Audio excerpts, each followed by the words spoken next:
बच्चे, जवान, बूढ़े, स्त्री, पुरुष, यह मुद्रा सबको करनी चाहिए। ट्रेन के सफर में, बस के सफर में, साइकिल के सफर में, मोटरसाइकिल के सफर में यह मुद्रा संभव नहीं है। जिस महिला का मासिक चक्र पूर्णमासी के समय होता है वह इस मुद्रा का अभ्यास कर सकती है। जिसका मासिक चक्र अमावस्या के पीरियड में हुआ है वह यह मुद्रा नहीं कर सकती है।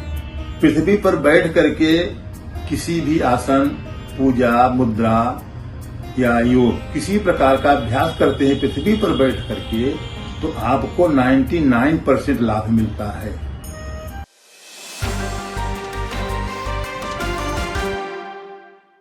नमस्कार, आप देख रहे हैं आंचलिक खबरें। मैं नेहा द्विवेदी आपके साथ। जैसा आप सबको पता है कि हम मुद्राओं के क्रम में लगातार आपको एक से बढ़कर एक मुद्राओं के बारे में बता रहे थे। हमारे सोर्स जो हैं, जो हमें ये सारा ज्ञान दे रहे थे वो महाराज जी थे, जहां हम अवधूत श्री आश्रम में जाते थे और आपको इन सारे मुद्राओं के बारे में बताते थे। लेकिन इस बीच कुछ लोग हैं जिनकी प्रतिक्रिया सामने आई है। हमारे दर्शक हमसे जानना चाहते हैं कि इसको कैसे किया जाता है, क्या कुछ लाभ है इसका। तमाम इन सभी प्रतिक्रियाओं का, इन सभी सवालों का जवाब लेने हम फिर से पहुंच गए अवधूत श्री आश्रम में, जहां पे महाराज स्वामी महामंडलेश्वर मंगलानंद जी महाराज से हमने बातचीत की इस मुद्दे पे।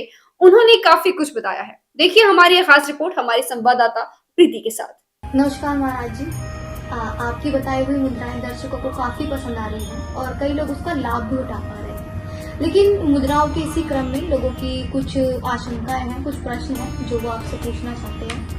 तो लोगों का कहना ये है कि जो मुद्राएं हम लोग बताते हैं, हमने जो आपने बताई हैं, क्या ये मुद्रा हर व्यक्ति कर सकता है? जैसे बुजुर्ग हो गए, बच्चे हो गए, महिलाएं या पुरुष, या फिर किसी के लिए इसमें रोक है? बच्चे, जवान, बूढ़े, स्त्री, पुरुष, यह मुद्रा सबको करनी चाहिए। और उसके लिए समय है सुबह 4 बजे से लेकर के 6 बजे के बीच। अगर मुद्रा करते हैं खाली पेट तो उसका लाभ मिलेगा, क्योंकि प्राणवायु जब हम लेते हैं, मतलब ऑक्सीजन जब हम लेते हैं बाहर से, तो हमारा शरीर संतुलित होता है। अपान वायु हमारे शरीर से बाहर निकलता है तो हमारा शरीर शुद्ध होता है। इसलिए ट्रेन के सफर में, बस के सफर में, साइकिल के सफर में, मोटरसाइकिल के सफर में यह मुद्रा संभव नहीं है।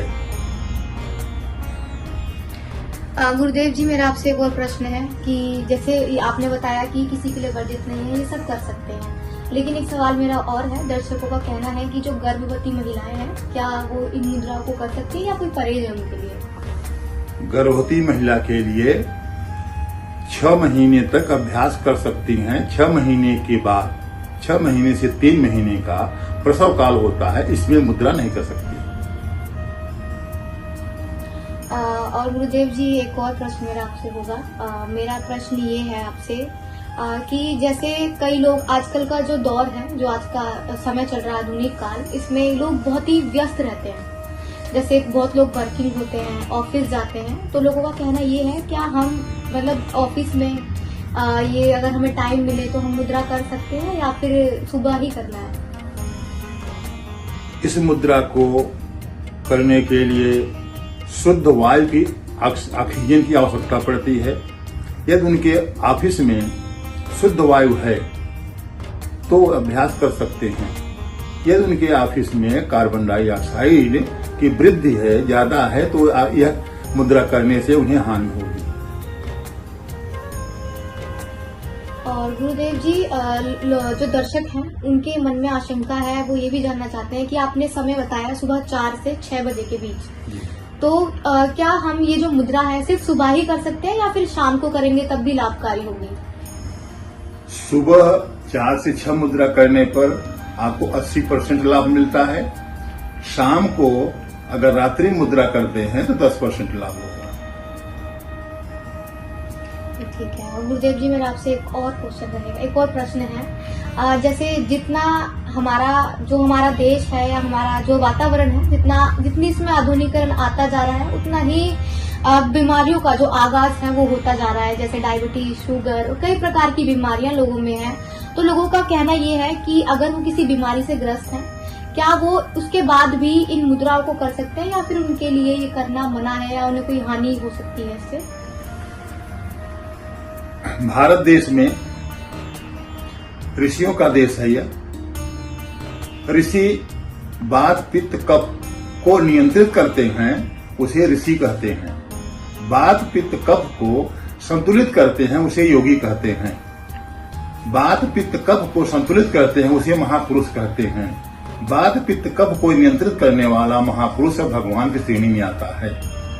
इसलिए जो व्यक्ति इन वात और पित्त कफ के विषय में जानकारी नहीं रखता है, वह कोई भी मुद्रा करेगा उसे लाभ नहीं मिलेगा। गुरुजी, एक और मेरा आपसे प्रश्न रहेगा। मेरा आपसे प्रश्न ये है कि जैसे आपने अभी मुद्रा का समय बताया, तो मैं ये जानना चाहती हूँ कि जो मुद्रा का समय है वो सिर्फ निर्धारित होता है, मतलब जितना आपने बताया है उतना ही करना है, या अगर किसी ने ज्यादा कर दिया तो उसको कोई हानि भी हो सकती है? इस मुद्रा को करने से, ज्यादा करने से हानि नहीं होती है। जितना ज्यादा करेगा उतना उसे लाभ मिलेगा।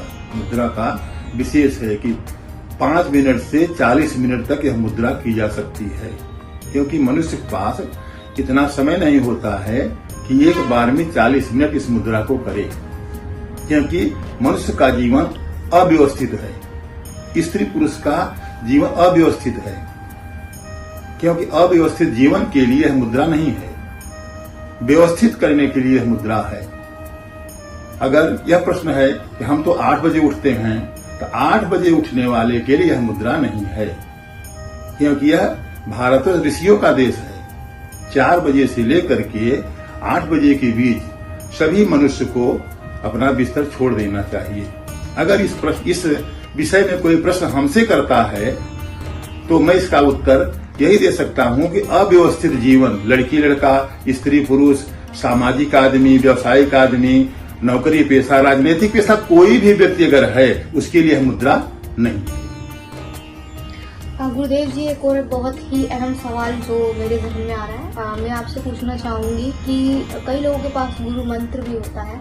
गुरु मंत्र और व्यायाम या फिर एक्सरसाइज करते समय मुद्राओं का करना ठीक है? गुरु मंत्र 18 प्रकार के होते हैं, जिनमें से गुरुओं के पास जाकर के शिक्षा ग्रहण करके 5 साल के लिए उन्हें ब्रह्मचारी बनाया जाता है। गुरु मंत्र नहीं दिया जाता है, ब्रह्मचारी बनाया जाता है 5 वर्ष के। 5 वर्ष की सेवा आश्रम में करने के बाद उन्हें गुरु मंत्र दिया जाता है। यह सन्यास की पद्धति है।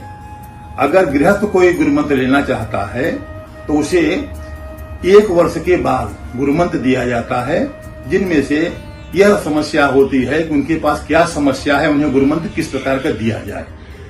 उनकी क्या समस्या, संतान नहीं है, व्यवसाय नहीं है, परिवार में कलह हो रहा है, पैसे नहीं आ रहे हैं, इस प्रकार से उनकी समस्याओं को देख करके गृहस्थ को गुरु मंत्र दिया जाता है।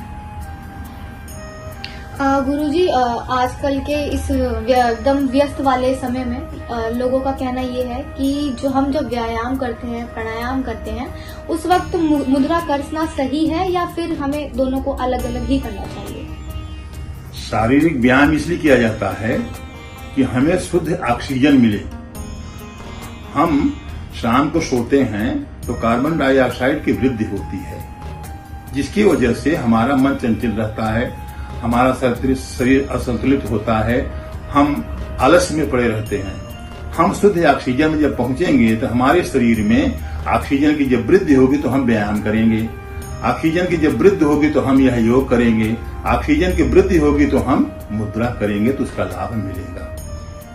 गुरुजी, मेरा आपसे सवाल है, जो महिलाएं मासिक धर्म में होती हैं, लाइक पीरियड्स में, तो वो उस समय मुद्रा कर सकती हैं या फिर उन्हें इसे थोड़ा सा टाइम देना चाहिए कि बाद में स्टार्ट करें? जिस समय मासिक चक्र शुरू होता है, कुछ महिलाओं का कृष्ण पक्ष में अमावस्या के पहले हो जाता है और कुछ महिलाओं का शुक्ल पक्ष में चंद्रमा मतलब पूर्णमासी के समय में होता है। जिस महिला का मासिक चक्र पूर्णमासी के समय होता है, वह इस मुद्रा का अभ्यास कर सकती है। जिसका मासिक चक्र अमावस्या के पीरियड में हुआ है, वह यह मुद्रा नहीं कर सकती है। क्योंकि उस समय जो है चंद्रमा की ऊर्जा कम होती है और चंद्रमा के प्रभाव से शरीर स्त्री का बनता है।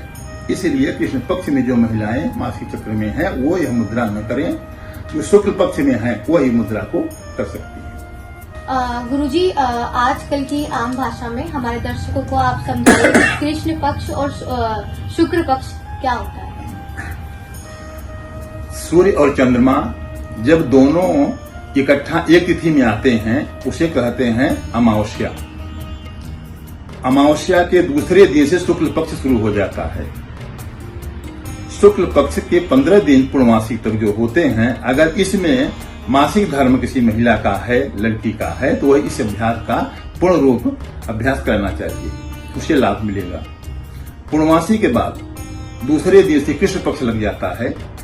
उस कृष्ण पक्ष में चंद्रमा की ऊर्जा कम हो जाती है, सूर्य की ऊर्जा रहती है। चंद्रमा की ऊर्जा कम होने से स्त्री के शरीर में विकार पैदा होते हैं, जिसके कारण वह वीकनेस होती है, वीकनेस आता है, जिससे वह मुद्रा का अभ्यास न करे। गुरुजी, जो मुद्रा का समय है और जो मुद्रा हम लोग करते हैं उसको करने का कोई अलग स्थान होता है? लाइक किसी बेड पे बैठ के लोग कर सकते हैं या फिर जमीन पे बैठ के, या किस आसन में करनी चाहिए जिससे पूर्ण लाभ हो? हमारे देश में व्यास जी ने कथा प्रारंभ की तो व्यासपीठ बनाया गया। व्यासपीठ पर बैठ करके कथा सुनाई गई है। व्यास जी ने सुनाया है, 88,000 ऋषियों को कथा सुनाया है। पृथ्वी पर बैठ करके किसी भी आसन, पूजा, मुद्रा या योग किसी प्रकार का अभ्यास करते हैं पृथ्वी पर बैठ करके, तो आपको 99% लाभ मिलता है। यदि आप बिस्तर पर बैठकर करते हैं तो बिस्तर ऐसी जगह हो जहां की ऑक्सीजन आपको मिलती रहे, बाहर से शुद्ध हवा मिलती रहे, तो आप अभ्यास कर सकते हैं, वहां आपको लाभ मिलेगा।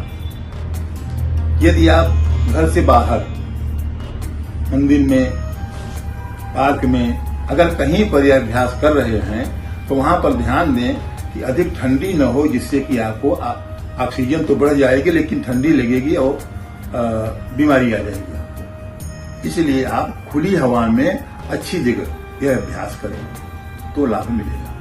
गुरुदेव जी, जैसा आपने बताया कि मुद्राएं कौन कौन से वर्ग के लोग कर सकते हैं और किस समय करनी है और कैसे करनी है, तो एक जो सवाल है वो दर्शकों का रहता है कि दिशा का भी क्या हमें ध्यान रखना चाहिए कि कौन सी दिशा में बैठ के करनी है, पूर्व, पश्चिम, उत्तर या फिर दक्षिण? आज मैं स्वामी मंगलानंद जी योग के कार्यक्रम में पूजा का दिशा का प्रभाव क्या है। ईशान कोण में बृहस्पति का वास होता है, अग्नि कोण में शुक्र का वास होता है, पश्चिम में शनि का वास होता है, उत्तर में बुध का वास होता है, दक्षिण में मंगल का वास होता है। इसलिए सुबह के टाइम में हमें ईशान कोण में पूजा, योग, मुद्रा का अभ्यास करना चाहिए, जिससे कि हमें बृहस्पति का भी लाभ मिले और ऑक्सीजन शुद्ध मिले। शाम के समय हमें पश्चिम दिशा में, जिस दिशा में सूर्य अस्त होता है, उस दिशा में मुंह करके हम पूजा, योग, मुद्रा का अभ्यास करें तो उसका लाभ मुझे प्राप्त होगा। गुरुजी, एक बार दर्शकों को ये बता दीजिए कि शान कोण जो आपने जिसकी अभी बात की वो कैसे बनता है? उत्तर और पूर्व के कोने में ईशान कोण होता है, दक्षिण और पश्चिम के, दक्षिण और पूर्व कोने में अग्नि कोण होता है, पश्चिम और दक्षिण कोने में नैऋत्य कोण होता है और उत्तर और पश्चिम के कोने में वायव्य कोण होता है। तो हमें नैऋत्य कोण में जहां पर शनि का वास है, शाम के समय में हमें शनि मतलब पश्चिम की ओर मुंह करके हमें पूजा, ध्यान, योग, मुद्रा करना चाहिए। सुबह के समय हमें उत्तर और पूर्व के कोने में, जिसे ईशान कोण कहते हैं, जहां बृहस्पति गुरु का वास होता है, वहां पर हमें पूजा पाठ ध्यान करना चाहिए, जिससे कि हमें ऑक्सीजन और गुरु बृहस्पति का भी लाभ मुझे मिले। यदि हम अग्नि कोण में किसी प्रकार से कभी भी पूजा पाठ करते हैं तो हमें स्त्री का दोष लग जाता है, क्योंकि वहां पर शुक्र का वास, अग्निकोण में शुक्र का वास होता है और शुक्र का मतलब होता है स्त्री, स्त्री का दोष लग जाता है। इसलिए हमें कभी भी अग्निकोण में कोई पूजा पाठ नहीं करनी चाहिए, नैऋत्य कोण में पूजा पाठ करनी चाहिए। वायव्य कोण में अगर हम बैठते हैं, उत्तर और पश्चिम के कोने में अगर पूजा पाठ करने अगर हम बैठ जाते हैं तो हमें उच्चाटन होगा, क्योंकि वह आगंतुक का कक्ष होता है। वहां पर अगर हम पूजा पाठ करने जाएंगे तो हमारे पूजा में मन नहीं लगेगा, उच्चाटन होगा और हमारी पूजा भंग हो जाएगी। इसलिए हमें ईशान कोण और नैऋत्य कोण में ही पूजा पाठ करनी चाहिए। आपका बहुत बहुत धन्यवाद गुरुजी, आपने इन प्रश्नों का मार्गदर्शन किया। इससे हमारे दर्शकों को काफी हद तक जो उनकी परेशानियां हैं उनका सवाल मिल गया होगा। बहुत बहुत धन्यवाद। फिलहाल के लिए मुद्राओं के क्रम में बस इतना ही। जुड़े रहिए हमारे साथ, देखते रहिए आंचलिक खबरें। हम फिर मिलेंगे आपसे एक नई मुद्रा के ज्ञान पे। फिलहाल के लिए बस इतना ही। जुड़े रहिए हमारे साथ, देखते रहिए आंचलिक खबरें, अपनों की खबर आप तक।